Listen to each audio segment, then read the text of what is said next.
Sir ನಮಸ್ತೆ. ನಮಸ್ತೆ sir, ಈಗ ನೀವು ಡಾಕ್ಟರ್ ಪ್ರವೀಣ್ ಬಾಬು ಅವ್ರ ಹತ್ರ ದಾವಣಗೆರೆಗೆ ಸ್ಕಿನ್ದು ಕೈದು ಪ್ರಾಬ್ಲಮ್ ಅಂತ ಬಂದಿದ್ರಲ್ವಾ? ಅಂದರೆ 5 ವರ್ಷದ ಹಿಂದೆ, 5 ವರ್ಷದಿಂದ ಕೋವಿಡ್ ಟೈಮ್ನಾಗೆ. ಹೌದಲ್ಲ? ಹೌದು. ಏನಾಗ್ತಿತ್ತು ಸರ್ ಕೈಯಲ್ಲೆಲ್ಲ? ಕೈಯೆಲ್ಲ ಒಂಥರ ಇದಾಗ ಸರ್, ಅಲರ್ಜಿ ಆಗಿತ್ತು ಅಂತ. ಅಲರ್ಜಿ ಆಗಿ ಕೈಯೆಲ್ಲ ಬಿರುಕು ಬರ್ತಿತ್ತಲ್ಲ? ಕೈಯೆಲ್ಲ ಬಿರುಕು ಬರ್ತಿತ್ತು ಸರ್. ಹೌದು ಸರ್. ಹೌದಲ್ಲ? ಅದು ಎಷ್ಟು ವರ್ಷದಿಂದ ಪ್ರಾಬ್ಲಮ್ ಇತ್ತು ನಿಮಗೆ? ಅದು ನನಗೆ 4-5 ವರ್ಷದಿಂದ ಪ್ರಾಬ್ಲಮ್ ಸರ್. ಎಲ್ಲ ಕಡೆ ತೋರಿಸಾಗಿತ್ತು? ಎಲ್ಲ ಕಡೆ ತೋರಿಸಾಗಿದೆ ಸರ್. ಕಮ್ಮಿ ಆಗಿರಲಿಲ್ಲ? ಕಮ್ಮಿ ಆಗಿರಲಿಲ್ಲ ಸರ್. ನಮ್ಮಲ್ಲಿ ಬಂದಮೇಲೆ ಆರಾಮಾಯಿತು? ನಿಮ್ಮಲ್ಲಿ ಬಂದು 3 ತಿಂಗಳು ತಗೊಂಡೆ ಸರ್.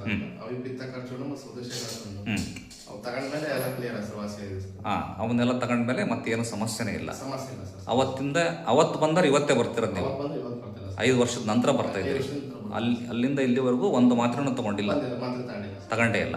ನಿಜ ಹೇಳ್ತಿದ್ದೀರಿ? ನಿಜ ಹೇಳ್ತಿಲ್ಲ ಸರ್. ಡಾಕ್ಟರ್ ಲಂಚ ಕೊಟ್ಟಿರ್ತಾರೆ ಹೇಳಿ ಅಂತ ಹೇಳ್ತಾರೆ? ಇಲ್ಲ ಸರ್, ಇಲ್ಲ ಸರ್. ಅವ ತಗೊಂಡ ಸರ್, ಇಲ್ಲಿವರೆಗೆ ಕೈಯಲ್ಲಿ ಬಿರುಕು ಬಂದಿಲ್ಲ ಸರ್. ಬಿರುಕು ಬಂದೇ ಇಲ್ಲ? ಕ್ಲಿಯರ್ ಇದೆಯಲ್ಲ? ಕ್ಲಿಯರ್ ಇದೆ ಸರ್.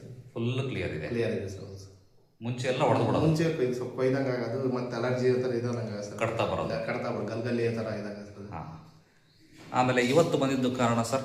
ಇವತ್ತು ಬಂದಿದ್ದ ನೆಗಡಿ ಸರ್. ಅಂದರೆ ಅಲರ್ಜಿ ಭಾರಿ ಸೀನ್ ಬರ್ತಾವೆ ಸರ್. ಅಲರ್ಜಿ ನೆಗಡಿ, ಮೂಗ್ನಾಗೆ ನೀರು ಸೋರ್ದಂಗೆ ಆಗೋದು, ಬ್ಲಾಕ್ ಆಗೋದು, ಕಣ್ಣು ಕಡ್ತಾ ಬರೋದು, ಮತ್ತು ಮೂಗ್ನ ಕಡಿಯೋದು ಸರ್. ಒಂದು ರೀತಿಲಿ ಬೆಳಿಗ್ಗೆ ಎದ್ಬಿಟ್ರೆ ಅಲ್ಲಿ ಸ್ವಲ್ಪ ನೀರು ಮುಟ್ಟಿದ್ರೆ ಸಾಕು ಸರ್. ಒಂದು ರೀತಿಲಿ ಪದೇ ಸೀನ್ ಬಂದೇ ಬಂದ್ಬಿಡುತ್ತೆ. ಒಂದು 5-6 ಸರ್ತಿ ಕಂಟಿನ್ಯೂಸ್ ಸೀನ್ ಬರ್ತದೆ? ಕಂಟಿನ್ಯೂಸ್ ಸೀನ್ ಬರುತ್ತೆ ಸರ್. ಅದಕ್ಕೂ ಮೆಡಿಸಿನ್ ಇದೆ, ಕೊಡೋಣಂತೆ. ಒಟ್ಟು ಸ್ಕಿನ್ದಂತೂ ಕ್ಲಿಯರ್ ಅಲ್ಲ? ಸ್ಕಿನ್ ಕ್ಲಿಯರ್ ಆಗಿದೆ ಸರ್. ಒಳ್ಳೇದಾಗಲಿ ಸರ್. ಆಮೇಲೆ ಸೈಡ್ ಎಫೆಕ್ಟ್ ನಮ್ಮ ಮೆಡಿಸಿನ್ ಏನಾರ? ಇಲ್ಲ, side effect. No side effect. No side effect. Okay, thank you very much sir. Thank you.